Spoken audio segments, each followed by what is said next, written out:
Hey guys, I'm going to do a little review of this NOCO Genius Boost GB70. So there's some controversy on YouTube if you read some of the comments and that. I guess NOCO was sending these out for review apparently at some point, so you've probably seen a lot of reviews of the GB70 out there. I guess NOCO was sending them out, and then if people said anything bad about them, then they would, I don't know what they did. They didn't send them any more products. I have no idea. But anyways, there was this big thing. I bought this with my own money. So I bought this to power my race car because its alternator doesn't run when you're running the car. It actually runs based off the drivetrain. So whenever the wheels are turning, then it runs. And I wanted to boost my car with this because the little battery in my race car can only be used a couple of times. So it hasn't really worked out for me. It's kind of my own fault for not reading all the information on this, but it still boosts the car, so it seems to work okay. This is how it kind of works. I'll show you here. You've got a power button here, and then it shows you you're fully charged or not. And then if you kind of struggle with these cables, because they are kind of short, kind of struggle with these and get these on there, you'll see there. So now it'll start going crazy on you. And if you listen, there's this clicking going on. And nobody really knows, at least I couldn't tell when I looked online, nobody really knows why it clicks. There's this relay, and it just keeps going, keeps clicking. And you're ready to go, ready to boost. So it is pretty easy to use, except you're not sure when it's good and when it's not good. So you can just keep cranking away and the car won't start, or it will, but let's say it doesn't start. You can just crank and crank and crank and crank and crank and crank, and then you'll kill this thing. So it's just going to overheat and you'll ruin the battery, and then it's done. Basically throw it in the garbage or return it to NOCO if you've got a warranty left. What you need to do is crank 3 to 4 seconds and then wait. And I believe the manual said wait 10 minutes.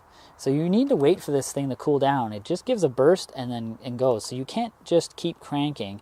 And if you watch my review of the WeGo, it's got a light on there, and it basically stops you. Well, it doesn't really stop you. You can keep cranking, but it kind of cuts off the power on it.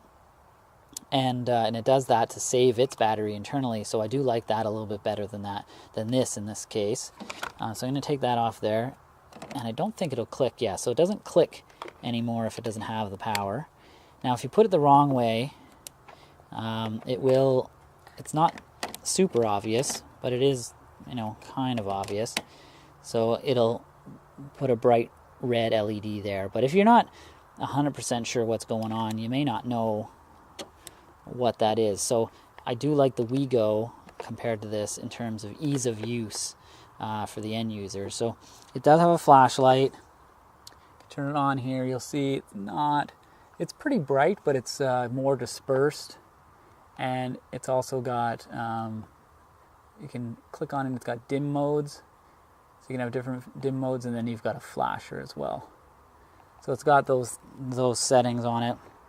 And the reason why I bought this mainly over any of the other models is this exclamation mark button. So if you hold this button for 3 seconds or so, there we go, you'll see this flashing white and this going up and down. And I'll show you here with my voltmeter. We're going to get 11.88 volts out of there. So you can use this as straight 12 volts. If your battery's too low for the system to click, you can use this as straight 12 volts. If you don't have a battery at all, let's say, you can use this, because if you don't have a battery, you won't really get into that clicking mode, and you won't be able to crank. So this is kind of lets you override everything. You have to be careful with that, because if you do override and then you hook it up backwards, something's going to blow up. What else it's got on here? It's got this has got a micro USB to charge it, so it kind of takes a long time to charge. It's a slow charge, and it's fine. You don't need to charge it that often.